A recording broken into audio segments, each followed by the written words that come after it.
so many artists mo ti ṣiṣẹ́ pẹ̀lú mo ṣiṣẹ́ pẹ̀lú WASIU AYINDE so lẹ́yìn yẹn mo tún ṣiṣẹ́ fún TINUBU ní 2003 mo ṣe campaign with TINUBU 2003 I was in Ogun State that time story tó lágbára ni 2003 yes yeah second time tí mo kọ pé TINUBU o Bọ́lá TINUBU bá bá porí akọni garaga la fi dáná lẹ̀ 2003 election náà rẹ̀ gbéra ńlẹ̀ òdìdè ọjà lọ ṣẹ̀kẹ̀rẹ̀ òṣèfọ́ pàlú jagunjagun ṣẹ́fọ́ bá mú ibi líle là ń bọ́kùnrin tó bá lé ìwọ làràbà Bọ́lá TINUBU ọkọ Rẹ̀mílẹ́kún lórí láàfin àbó gbọ́n kan tí wọ́n sọ ni àwọn aláìmọ̀kan ìmọ̀kan wọ́n ní tó bá gbalé àwọn ògbóko ta ni òṣà mọ̀ pọ̀ ṣàtòdílé náà ní ògbóko lọ́wọ́ bàbá tó bí bàbá tó bí bàbá wọn lọ́mọ 2003 election náà rẹ̀ TINUBU la ó dìbò fún that was 2003 I was in Ogun State that time bàtà máa bẹ̀rẹ̀ sí fídíò àlọ́ yáṣọ ní studio ni àlọ́ fi kan dúró àparí orin yẹn tán látẹ̀kọ̀ àlọ́ submit ẹ̀sán ICG mi ìmọ̀ àṣìjẹ́ ẹ̀sẹ̀ tó ní mi ìgbékùn gbà yẹn independent campaign group ní Tinubu ló ń gbà yẹn àlọ́bẹ̀ àlọ́ submit ẹ̀ Mr. Odufuwa director of publicity ló gba orin yẹn lọ́wọ́ ló Tinubu ní trust nínú ẹ̀ so ó dẹ̀ mú orin yẹn lọ fún Tinubu Máyégún òun náà pẹ̀lú ẹ̀ ń gbà yẹn yẹn máa ń ṣe dàda sẹ́yìn báyìí so akórin yẹn sílẹ̀ adẹ̀ ná ẹ̀rọ lánàá gbà yẹn I know almost 900,000 2003 ẹni tó ná owó yẹn gan kò jẹ́ nǹkan mọ́ná ayé sẹ́yìn ó wà ní Èkó ní Abẹ́òkúta mẹ́ tó ń ṣe tó ní bílíìfù nínú mi gangan orin yẹn rock and roll láwọ̀ títa pé TINUBU o èyí tí mo lè gbàgbé ní ọjọ́ kan tí a lọ ṣe ṣóun bí kan tí mo fẹ́ gba máìkì èmi Musiliu Aránṣọlá Atóríṣe ìgbà yẹn Musiliu ṣẹ̀dí láti Amẹ́ríkà tó ṣe Sóyòyò Atóríṣe lájọ lọ síbẹ̀ Sasha Tẹ́jú Babyface làwọn tí wọ́n ṣe MC ńbẹ̀ nígbà tí wọ́n ṣe tiwa Musiliu ti kọrin tó wọ́n fẹ́ kọrin wọ́n lọ bá àtúnṣe àjọ wọn kọrin lórí stage wọ́n lọ bá Tẹ́jú Babyface pé kó jọ kó fún mi ní máìkì pé ló ní kí ló wọ́ọ̀dì tèmi pé ṣé òun jẹ́ ọmọṣẹ́ fún mi ni mo ní na your hand mic dey na make una give me na me oníṣẹ́ àdè craze ni mo ní bàbá no be so ọdún ìpá àkọ́mọlọ kò fún mi mic mo bú ẹkún ni kò fún mi mic o. so ẹ fẹ́ fi kàn afẹ́fẹ́ kọrin pọ̀ pẹ̀lú mú Atóríṣe ó wá ní ìwọ̀n ní mic yẹn lẹ̀ mo bú ẹkún ní ìbàgbé láíláí àbí tá máa. ẹ bá kàn fi ṣe combination papọ̀ lórí stage. afẹ́ ṣe combination ló wà lọ́wọ́ tó ó lóun lè filẹ̀ mo bú ẹkún lọ́jọ́ yẹn ni ó yẹ ṣe fún mi lọ́jọ́ yẹn ni ó jáwọ́ lójú mi ní Excellence Hotel lọ́gbà tó bá gbọ́ kó máa gbọ́ òbú ẹkún ni àbí wà tá máa lọ sí ṣóun gbà mí gan tó yẹ pé ó máa kún mi díẹ̀ kí máìkì kan wà wọ́n máa ní àwọn olè fún wa ní máìkì pé táìmù ti lọ àbá máa gba owó ṣóun gbà mí tó yẹ pé Kàdégún sí tàbá fẹ́ kọrin báyìí lásán àkùrọ̀ tó báyìí lásán tó máa fún wa balance máa yá dànù tàbá bú ẹkún táwọn máa lọ pé kí ló ṣẹlẹ̀ lórí ayé òní lé wọ́n ti ṣàgbéwẹ̀ lẹ́dí conclude lọ́sọ̀rọ̀ park payment ayá dànù àkìtì pool crowd àbígbà kan tí mo ṣiṣẹ́ kan tí mo tún lè gbàgbé ní iṣẹ́ Atóríṣe aṣẹ́kọ̀ọ́ pẹ̀lú òṣàfẹ́mi pẹ̀lú Atóríṣe òṣàfẹ́mi tí blue gbà yẹn iṣẹ́ yẹn ni ẹ̀mí mímọ́ jàre o sọ̀kalẹ̀ bí àdàbà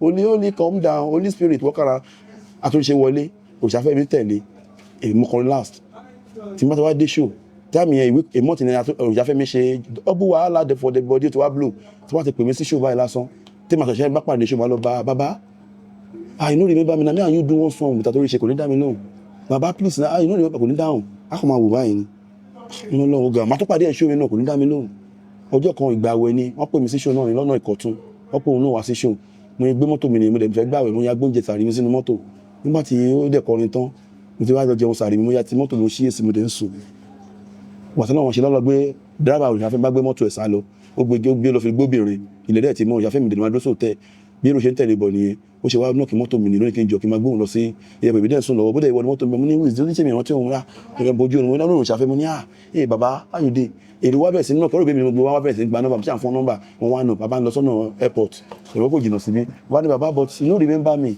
na me dey enter your show let me say when we enter show together I go dey talk to you na me and you do one song with Atóríṣe with Òrìṣàfẹ́mi we are sing live ó bá ní no verse I know that time na no verse na me sing that song that part that last part only no verse I don't know say but I know before but I don't know wetin happen only baba me asabi sing gan ló wá ní ma kí ma go lọ airport mo bẹ̀rẹ̀ sí freestyle mo bẹ̀rẹ̀ sí freestyle sí ni orí ló ní ṣe kẹ̀dá máa rẹ̀ dápín ẹ̀dá mi máa sun tètè gbé mi débẹ̀ kíá bẹ́ẹ̀ rí wọn tọpọ̀ wọn ò gbàgbọ́ pé mo lè lọ́la ìyá lè ro ẹ̀pin ìmọ̀ kan fún wa ní sabi single okay no worry by there for by last so for you 20,000 fún mi ní ìfẹ́ kó máa worry pé ló ní àkín kí gbé phone ó wá ní ká ṣe fídíò papọ̀ ó bá sọ ní fídíò yẹn pé yo this is Jimmy Crown when I come back to UK we gonna do collabo together that 3 years ago nìkan yẹn wá inú mi náà dùn mo lọ post yẹn ní inú mi dùn gan tó bá fún 20,000 ó ní kí n gbà sí mọ́kàn 20,000 lọ́wọ́ bá sọ̀kalẹ̀ má délé inú mi dùn pẹ̀lú àwọn family mi abẹ́jọ́ sí yá ṣàfẹ́ mi ìgbà tó wá fún mi nọ́mbà má chance bàbá ó náà thank you for the other day mo ní bàbá tó gbé lọ kí ní kan wá ní òkè kò sí wàhálà ó ní send your son tó bá ṣe orin yẹn á jẹ́sìn mo bú ẹkún nulẹ̀ ni. ó dẹ̀ wọ́n pẹ̀ tẹ̀ bí ẹ tẹ̀ rescue kó lára ẹ̀rù náà. nǹkan tó ṣẹlẹ̀ náà sọ just of recent náà wọ́n pe peace square wọ́n pe ìṣàfẹ́ mi wọ́n pe wá sí hòtẹ́ẹ̀ kan wọ́n dẹ̀ pè mí náà wá síbẹ̀ dítú pé ẹni tó gbé mi wáyé bí ẹ ń bọ́ èmi ní bí àbúrò mi ni àjọ fẹ́ wọ òṣàfẹ́mi ṣàǹbọ̀ àjọ trek láàrin èrò bàtẹ́ máa wọnú rúùmù báyìí lásán bí ìmọ̀ tó sọ fún ènìyàn ó ní kémi máa wọlé rúùmù ilẹ̀ ó ní kò fẹ́ rò ilé mi tí mo gbé lọ airport láì ṣe uber nǹkan rẹ̀ ní báyìí well it's one of those things mo dára bọ́ sínú mọ́tò mi get out mo dẹ̀ ń ké lọ́nu mọ́tò yẹn náà bẹ́ẹ̀. ká ní pé kò tiẹ̀ rántí ìgbà tẹ́ ṣe collabo pẹ̀lú Atóríṣe ṣé ìgbà tẹ́ tí wàá rescue ẹ̀ níbi tí èrò ti gbé sáré tẹ̀lé tí driver ti gbé mọ́tò ẹ̀ sá lọ yẹn tó yẹ pé agídí ló fi fún ní 20,000 tẹ́fẹ̀ gbà owó yẹn lọ́wọ́ bóyá nǹkan tó wà nílò mímọ́ àti pé wọ́n disgrace yẹn rìn káyipẹ́ ìgbó yẹn lọ́wọ́ ẹ̀ a máa rí bẹ́ẹ̀ létí ẹ̀ pé ìgbà kò ní rántí pé òun ló ń fún yẹn bẹ̀yìn. nísìnyí nǹkan wọn lòun sọ pé pẹ̀lú pé bí ẹ̀ ṣe gbó yẹn lọ́wọ́ ẹ̀ tó tún fúnra ẹ̀ ṣe fídíò tó tún ṣe selfie. àbójọ tí àwọn star tó yẹ kájọ ṣe kò lábò tájọ máa rí àwa ní programu báyìí lásán tá máa àjẹjọ mọ́ra arájọ mi nìkan náà tá máa wù wá báyìí tó ní dá wa lóhùn ká dúpẹ́ lọ́wọ́ Òṣùpá Saheed Òṣùpá kò ní bàjẹ́ fún ẹ kò ní dẹ́ni àná ká dúpẹ́ lọ́wọ́ Pasuma tó nígbà yẹn Pasuma náà ló wà nínú in and out níbo la wá ń gbé kó la wá ń gbé níbo la wá ń gbé o pẹ̀lú rugged man kó la wá ń gbé ká dúpẹ́ lọ́wọ́ wọn torí orin ti di hard thing téèyàn lè fi blow sìn tó bá máa ṣe promo wáyé ìnáwó 50 million torí àwọn ará bí tó wà lókè yẹn ti fi owó ba control room jẹ́ so wọ́n ti fowó ba control room jẹ́ ṣé tó wá ní 50 million lọ́wọ́ àbí 20 million lọ́wọ́ orí ló máa lọ kólé oníwọ́kọ́ lọ kólé business náà so ká dúpẹ́ lọ́wọ́ Saheed Òṣùpá tó ṣe endorsement pẹ̀lú àǹgbà yẹn tó wù wá pé àníyá àní bàbá tó wù wá pé àníran tó wù wá pé kò sí nǹkan tó mú wa sínú track 1 ẹni bá ní kò ṣoore ó kù ẹ̀ ó kọ Ọlọ́run ó ṣoore fáwa ó fi wá sí track 1 lórí tó so tí bá dé Amẹ́ríkà lè bá kọ mo ti dé bí mo ṣe ń dé o Òṣùpá Saheed mi ẹ ti mọ mi tẹ́lẹ̀ wọ́n máa bọ́ta náà ká dúpẹ́ lọ́wọ́ ẹ̀ tó fún wa chance yẹn gbà yẹn torí tá bá dé show ká tó lè kọrin tá ti compose tí wọ́n fẹ́ kọrin gan sí pé mo fẹ́ sọ pé my guy, I know say it's not easy. You need to find something to do to get yourself busy. No forget you, when you get yourself busy, you don't need to carry the weight with another person. FCE. Ṣé ọ̀pọ̀ ní ẹ dùn? Bí ṣe kọ́ yẹn ṣe ọ̀pọ̀ dùn. Ṣùgbọ́n torí pé àti promo ẹ̀ wọ́n kọ̀ pé wọ́n kọ̀ pàtẹ́wọ́ bẹ̀. But wọ́n kọ̀ wọlé pé gbẹ̀dú ti ṣẹlẹ̀. Call your party make we dance. Mo ti dé bí mo ṣe wọ́n máa pariwo because orin yẹn bá promo ẹ̀ lẹ̀. Òun ló save one sing. Kọ́lọ́n dẹ̀ bá jẹ́ kí ìta àṣẹ yẹn kó dùn ká lè join ẹ̀ mọ́ kó lè jẹ́ ká tún ju bẹ́ẹ̀ lọ torí pé àdúpẹ́ fọ́nà omi tá a bá dé because àwọn ìlúgbọ́n wọn ti ṣe orin ẹ̀wọ̀n gbọ́wọ́ mọ́ so ká dúpẹ́ lọ́wọ́ Òṣùpá tó fà wá sókè ńgbà yẹn àtàtoríṣe náà tó jẹ́ ká ṣe Ọlọ́run mi tètè ṣọlá dá mi lóhùn lásìkò mi màmá mi dógbò lọ bàbá wọn fẹ́ ká dúpẹ́ lọ́wọ́ wọn because àwọn kan yẹn la fi òyìn lọ́wọ́ fi dá àmọ̀ pé ó lélẹ̀ ó ti yé. question kan mo fẹ́ béèrè o bọ̀ mo fẹ́ pín sọ́nà méjì ká ní pé ṣiṣẹ́ orin iṣẹ́ ìlẹ̀rù bẹ́ẹ̀ bá ṣe ẹ̀yẹ kan ní ẹ̀dẹ̀ but ká ní pé ẹ̀ tí wàá kọ hip hop mo rẹ̀ pé bẹ́ẹ̀ mo ń gẹ̀ẹ́sì ni mo fẹ́ sọ àṣà ìfúnra mi mo fẹ́ kẹ́ ẹ bá mi dáhùn àṣà yẹn so torí mo rò pé ó yà pé ká pé tí Òṣùpá gbọ̀n bá. ṣe rí kọ́dà kò ti dáhùn kejì yẹn. ṣe rí ká ní mi ìṣiṣẹ́ orin mi ò kọrin mo máa padà kọrin náà ni máa wà ní entertainment. tó lẹ́yìn orin náà ni. tí bá ti kọrin máa wà ní entertainment mo máa jó ni máa jó níbi ọ̀pẹ́ school yẹn mo padà bá kọrin orin yẹn náà mo padà kọ torí nígbà tí mo wà nínú school best school tí mo fa half of my higher education kọ orin polio àbẹ́ jẹ́ kí n máa kọ orin mèsì fún yín ẹ̀ẹ́dọ́nà lólóhó yóò tẹ́ ẹ̀dọ́bọ̀ ṣẹ́kì wo smell sí di make radio spell to and it will commander even no pẹ̀lú the show man looking àwọn mèsì ń gbà yẹn your 24 hours to live what you do with DMX 24 love he told my door from the window dola adaba checking where you from but I be showing late I be lady wait what I be living with the gbogbo kan kan gbà yẹn pé àwọn ẹ̀ṣọ́ orin àwọn ní school gan pé school to street gan mo ti máa kọrin nínú kíní n tí máa ṣe náà ní àṣẹ ẹ̀ṣọ́ àkọrin orin náà ni máa kọ nǹkan tí mo yẹ pé mo kọ́ Ọlọ́run kàn fún mi ní ẹ̀bùn pé tí bá imitate èèyàn ó máa dà bẹ́ẹ̀ mi ò pè lè kọ fújì tí bá imitate because mi ṣe lójú òkú mo ṣe máa kọṣẹ́ tó ní iṣẹ́ téèyàn ń ṣe kọ́kọ́ fújì máa mú nu fújì yẹn máa fi sínú orin mi ó lè nǹkan tí mo fẹ́ gbé jáde náà tí mo ní if they tell you say easy na set up if you dem promise you money then go mess up so my brother wake up, get up, rise up, share up. No dey you most of your life to do press up. Sìkọ̀rọ̀ kí wá ní mo fẹ́ kọ fújì mo lò lórí yẹn mo ní although the road is rough and tough but don't let them piss you off cause you know you be on top someday. All I believe in is no matter what you get them wani because them tell you say them dey for you. Ó wá fẹ́ máa sunlé dey for who dey for you ọ̀pọ̀ ló ti fi rọ́gbà yé. Ó jẹ́ máa fara ta tí bàbá ó fojú jọ lẹ́ni kì í ṣe lé. Tó bá rí ṣe láyé ṣe jẹ́jẹ́ tó ráyé ó fẹ́ ní fọ́rọ̀. Wọ́n kàn lè fojú fẹ́ ni kọ́ máa fọ̀rùn fẹ́ ni. Mo wá ní but it's you that you know wetin you dey do in this world. My brother no dey take am easy. Mo gbàgbọ́ fújì wọlé mo wá ní Jimmy Crown is around again. Come on, put on your dancing shoe and dance and dance. Let us dance, not forget about your sorrow. Come on, let's dance, dance, dance. Mo wá mú fújì wọlé pé ọmọ mi súnmọ́ mi tó bá fẹ́ dọ́ ọlọ́lá láyé ń bí wọn ni kéèyàn tó dọ́ ọlọ́lá láyé ń bí aṣẹ́rú ọlọ́lá òun gbà kan abẹ́ bí bẹ́ẹ̀ bá bó nínú wọn àríwé kò ṣerú ọlọ́lá ó ní bọ́ ṣó lè borí ọlọ́lá láwùjọ ni. If I tell you so you easy o na set up kò gbé wọnú ẹ̀. If I tell you see money they go fuck up mess up rise up ja ẹtùrọ̀sán akọ̀ máa já sínú ẹ̀. Kò yẹ akọ̀ máa já sínú ẹ̀. Wow.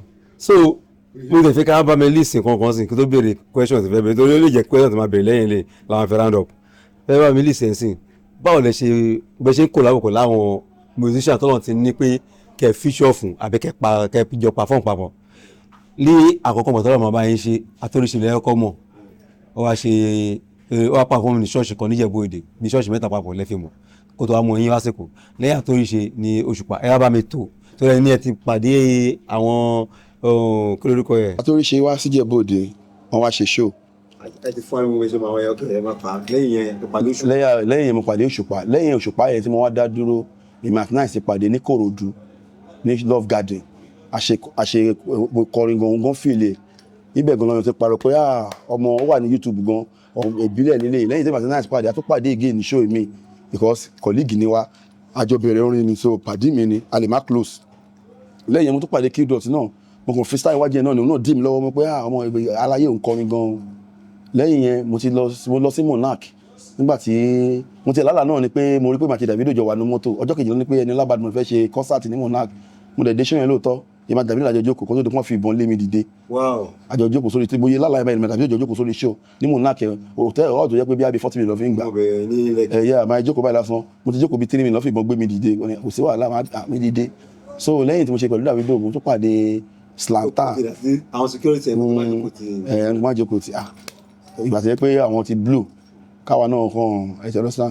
so lẹ́yìn yẹn mo pàdé Slanta ní show ẹ̀kan tó ṣe ń Lẹ́kì ní a wà ní backstage pẹ̀lú Tiwa Savage mo lè lọ bá Tiwa pé mama I wan do something tó dẹ̀ ní ká jọ snap ó wà ní page mi lẹ́yìn yẹn mi àti Tẹ́lẹ̀ Àpàlà ìyẹn gan ni èèyàn mi pàdí mi ó wà London sí sèmi àti ẹ̀ máa jẹ́ ṣe collabo kan jáde so yẹn náà máa ń support ní gbogbo ní olórin wọn ló máa ń support mi jù tó jẹ́ pé àjọ fẹ́ ṣe collabo ó wà London sí ìtajọ́ máa ń sọ pé mo sọ pé bàbá ó máa ṣẹ́ pẹ̀lú Wizkid ó dẹ̀ ti ṣẹ́ pẹ̀lú Wizkid tó ṣe kọ pé jẹ́ ká wọ́n tèmi kó wọlé ṣayogode grow plenty ìdádìje tuntun dé o amẹ́ndẹ́mọ̀ Èdùmàrè no one like you bàbá gbọ́dọ̀ bàbá jáde lé o amẹ́ndẹ́mọ̀ ẹ̀ ṣàrán tó rin yẹn so àjọ wà so lẹ́yìn yẹn náà mo ti pàdé àwọn small doctor church kan lè máa small doctor wà lọ́dọ̀ Genesis àjọ máa wà ní church àjọ máa ń jókòó báyìí church ni small doctor gangan àjọ máa wà ní church so church mi ní Genesis so many artists wọ́n ti ṣiṣẹ́ pẹ̀lú wọ́n ṣiṣẹ́ pẹ̀lú Wasiu Ayinde K1 day mo ṣiṣẹ́ pẹ̀lú Wasiu Ayinde nígbà tí Wasiu tí bàbá olórí wa Wasiu bàbá àgbàlagbà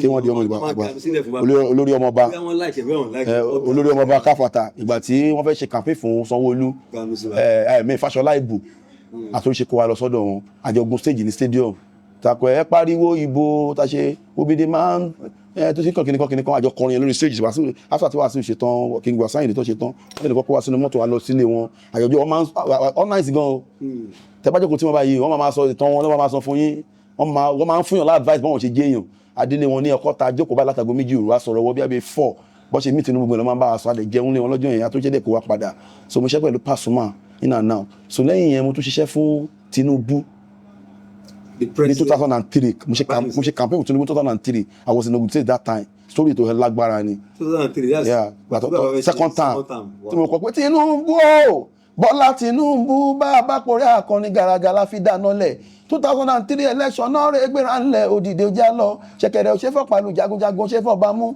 ibi líle là ń bọ́kùnrin tó bá lé ìwọ làràbà Bọ́lá Tinubu ọkọ Rẹ̀mílẹ́kún olórí láàfin àbó gbọ́n kan tí wọ́n ń sọ ni àwọn aláìmọ̀kan ìmọ̀kan wọ́n ní tó bá gbalé àwọn ògbóko ta ni òṣàmọ̀pọ̀ ṣàtòdílé náà ní ògbóko lọ́wọ́ bàbá tó bí bàbá tó tún bí bàbá wọn lọ́mọ 2003 election náà rẹ̀ Tinubu la ó dìbò fún. That was 2003. I was in Ogun State that time. It was one man that he believed in me. He spent 18,000 naira. But 18,000 naira because he spent 500,000.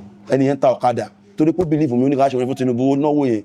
But I'm a best in video. I lọ yá aṣọ ní studio ni. I lọ fi kan dúró. A parí orin yẹn tán.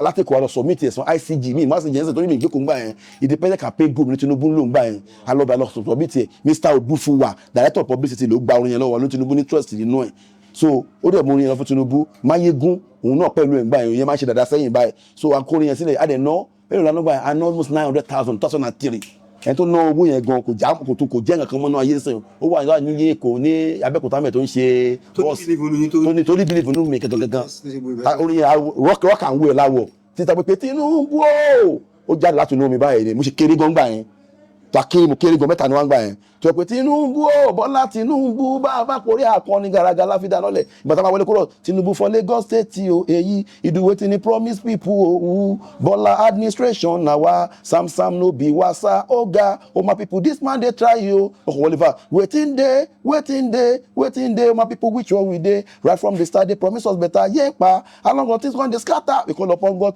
so that things go better we thank God Tinubu don wipe away our tears so wani give me leave them make them vote for Bọ́lá make them reason that wetin this man dey do say my people this man dey try o Tinubu for Lagos State o eyi DJ T ló direct iṣẹ́ yẹn DJ T ní Sound City was reading before ní Lekki torí Lekki là ń gbígbà yẹn lọ́dọ̀ woman kan tó wá bọ̀ wá ibi lọ́tọ́ direct iṣẹ́ yẹn DJ T tó ń ya fídíò sí òun ló direct iṣẹ́ yẹn àdẹ̀sọ̀ bí ṣe ICG lóòótọ́ wọ́n dẹ̀ gbà wọ́n yẹn dẹ̀ tọ́ pé Tinubu ní pé òun ní interest lórí wọ́n dẹ̀ ṣe wọ́n dẹ̀ ní ká padà wá ní week tó tẹ̀lé àtúndé ICG lọ bá àwọn máyẹ̀ ti sá lọ ó yá gbàtọ́ máa dé 2 days campaign wọ́n play orin yẹn TV Mr. Awobotu director of publicity ní Awobotu manager wọn gbà yẹn òun ló ní kó ló kọ́ sára screen pé if you know ibosu wẹ́rẹ̀ bá àti apàdà síjẹ́ gbà yẹn torí máa yẹn ó ti weak lọ́wọ́ àwọn arúgbó nọ́mbà yẹn bàbá wa Awobotu wà lọ́wọ́ ní ìlú ní gọ́fúnà fún wa á ní wọn fún wa ní kọ́bọ̀ ó náà dẹ̀ play ó ti sanwó orin yìí náà máa ló wá fún wa ní 17,000 ó fún wa ní bíi 10,000 ló fún wa ó ní ká fi padà òun yẹn làwọn fi padà máa tó ń pè ní sọ́yà yẹn ó sì wà up to now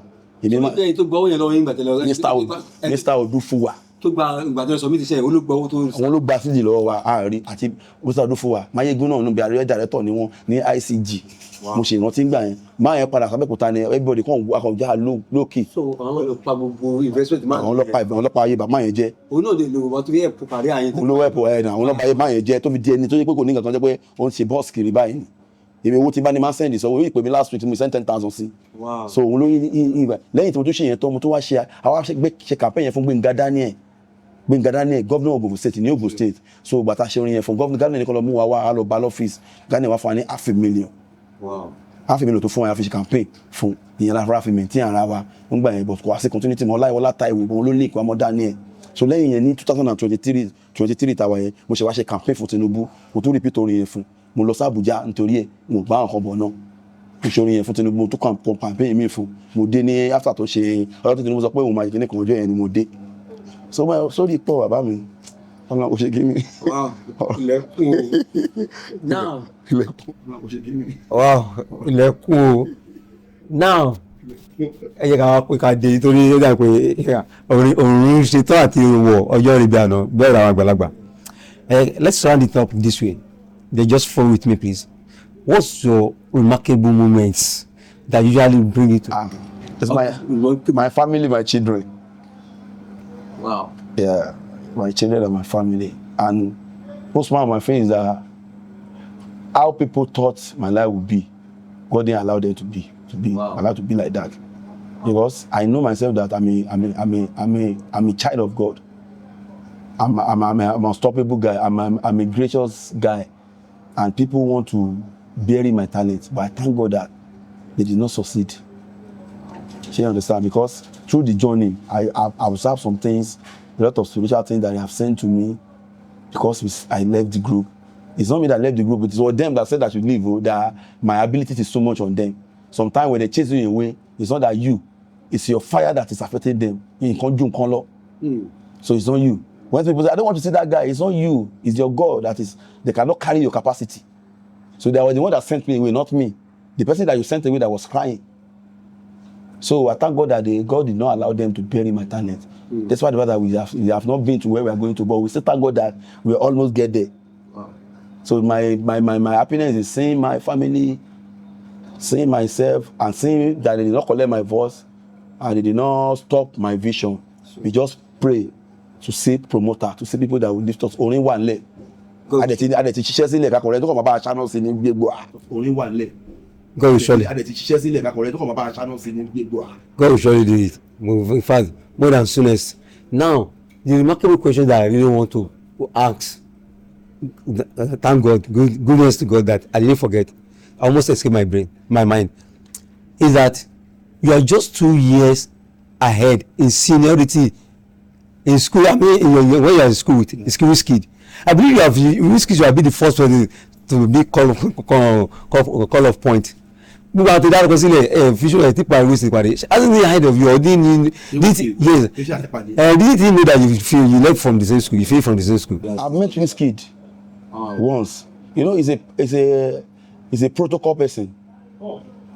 There was a time Elegushi, they invited me to Elegushi, and that place happens to be a club beside the beach, but they use wood to do the club. That the woman shit okay, WizKid was invited to as a guest artist. So when I got to that place, people that we were young in Djibouti, maybe they are my colleague, but they happen to be a brother to me. They saw me in that place. Jimmy Crown, how far are you there now? Come and meet WizKid now. How far you'll be Agbawo now? You're supposed to know you now. But me no, but WizKid Babala ni okay. Just go and meet him now. If you don't phone by bit, why you love phone? What if you get all of shit? What if everybody guy consider? Mo de tele ni watan de báyìí lásán WizKid de te pé mi dúró báyìí lásán en tó wà pé mi lè bá sọ̀rọ̀ ìyẹn wá sọ pé ṣé o mọ ilé ìnagbá náà ni wọ́n ní industry kìíní kan ó ní mi lè bá sọ̀rọ̀ pé kò sí nǹkan tó jọ wọ́n wá ní it's expected to happen baba, this person na big artist o ẹ má rí lọ́mọ kékeré ẹni tó bá ti wà ní ipò àgbàlagbà ó ti jù wá lọ tí ẹni pé kò respect yẹ kó wọn náà lè débi tó fẹ́ dé má sọ pé torí pé o ti dàgbà WizKid ẹni tó náà bá ti gbé Ọlọ́run ní ẹni bá ti gbé nǹkan àgbà fún àgbàlagbà ní ìmọ̀ tó wà lórí ẹ̀ mú gbé fún tó bá sọ pé òun bínú sí Ọlọ́run ló bínú sí ó fẹ́ débẹ̀ nìyẹn. So tó bá ìwé yẹn lórí tó bá rí kékeré pé bàbá àgbàlagbà òun ló máa wà náà ní bàbá náà ló bí so máa yọ̀ wọ́n ṣe bàbá àgbàlagbà because tó wà lọ́wọ́ ẹ̀ ní ìdí ẹ̀ kó fi ṣàánú àwa náà káná lé níbi tá a lọ ó kọ̀ sẹ́kọ̀ ṣe yàn mú sọ́mọ́ WizKid wọn náà sórí mi ti géèyàn àgbàlagbà ni má rò pé ọmọ kékeré kí ló tó fi débẹ̀. Ṣé tó understand? So because that come across ara wa ni Davido mo ti rí bí ẹ̀mejì ẹ̀kan tẹ́mi àti WizKid pàdé nìyí. He's a protocol person now ó ti wá go worldwide so it is only God intervention nìkan ló lè jẹ́ kó máa pàdé àwọn Yorùbá yẹn God intervention because if WizKid sitting like this my daddy tó bá fẹ́ kó débẹ̀ wọ́n bí ẹ̀ tó bá ń kọjá lọ tó bá fẹ́ interview ẹ̀ ṣé ó lè déwájú ẹ̀. It's only God intervention. Nobody supernatural. It is only God doing intervention make some people rise. And you make sure say you box your shoe tight before some people start to tell you say shoe get size. Jimmy Crown. Yes, sir. I'm very grateful. Yes, sir. For having us. Yeah. By God's grace, we surely meet again. Amen. I'm not the village church. Amen. God will surely assist us. We excel all whatever. Amen. I'm just telling you.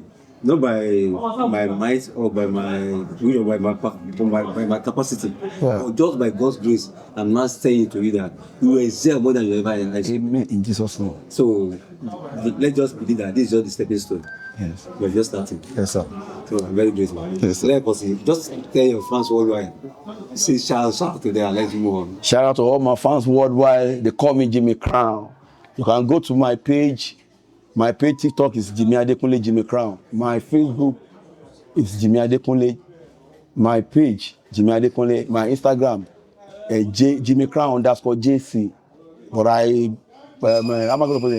I'm active on TikTok more than my IG. So you can go to all the social media network. You can see my son Shayo helping stream it too. So I love you all. Whatever you want to do, just keep believing in yourself believe in yourself, and love aiming high. When you aim high, by the time you want to be in your own realm, you be on top. But don't aim slowly. Don't think small, think big. Because I was in Ogun State when I was taken to sing with Saheed Osupa. Wow. Did I know Saheed Osupa? Did I know him from Madam? I was in Ogun State. Èèyàn tó wà ní kéèyàn kódà kan lọ kóyàn wà ní Owódé kó máa sọ pé òun ti ń ronú mú fẹ́ ṣe bá fi there. Because I think that my angels stood by me, said, so shall it be. And I met him. So my advice is just think high. Think high. Mo fẹ́ ṣe pẹ̀lú ìwé kan sẹ́. You don't know when your angel will pass. You say amen. Don't say mo fẹ́ ṣe pẹ̀lú bàbá tó wà ní àdúgbò mi jẹ́ta yẹn. Angel náà máa kọjá ṣe àmì wà lẹ́wà lójú kan bẹ́ẹ̀. Because when I did something with Saheed Osupa now, I still be on top. Because Saheed Osupa is still on top, Pastor Mike is still on top, Pastor is still on top. So I still be on top. Whenever I go now, people that does not know me, people that listen to endorsement, they will know me. The one that did not know me, I say I was the one that do this thing, they will know me immediately. Sure. Because I aim high. So whatever you want to do, aim high. Don't think no matter how hard that thing is, just make sure that you get it in a good way, not in a bad way. Exactly. So that's it from your man, one and only Jimmy Crown, advising his fans worldwide that always aim for the sky.